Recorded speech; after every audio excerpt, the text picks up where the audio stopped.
ఇవాళ రాధాకృష్ణ గారు ఎమ్మెల్యే ఇక్కడ వరదాళ్లపాలెంలో ఫ్లెక్సీలు వెలిసినాయి. ఏమని వెలిసినాయి అయ్యా అంటే ఆయన అభివృద్ధిలో పరుగులెట్టిస్తున్నాడు, మా టైంలో మేమేమీ చేయలేదు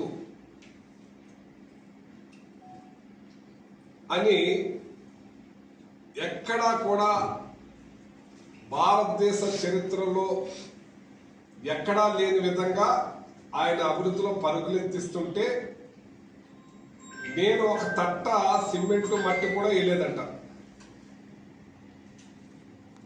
ఇది చూడండి, ఇది ఆయన పెట్టిన ఫ్లెక్స్. నా మీద ఇంటూ మార్కు.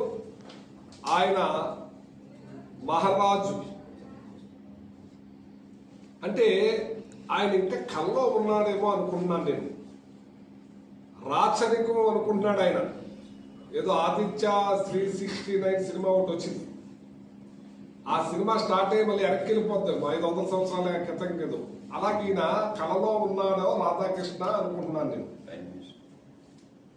టైం మిషన్ అయితే ఇక్కడ చూశారు కదా, అది అయితే ఆయన రాచరికం అనుకుంటాడు. ఇది ప్రజాస్వామ్య దేశం అనుకుంటలేదు. ఈ తణుకు నియోజకవర్గానికి నేను సామంత రాజుని, ఇక్కడ నేను ఏది చెప్తే అదే శాసనం. ఎవరి మీద కేసులు పెట్టాలంటే అక్కడ కేసులు పెట్టాలి. పోలీసు వ్యవస్థ అంతా కూడా నా కంట్రోల్లో ఉండాలి. మిషన్ వెనకెళ్ళి అప్పుడైతే సిపాయిలు ఉండేవారు, కానీ ఇప్పుడు పోలీసులు. కానీ ఆయన సిపాయిలు అనుకున్నాడు వీళ్ళందరినీ కూడా.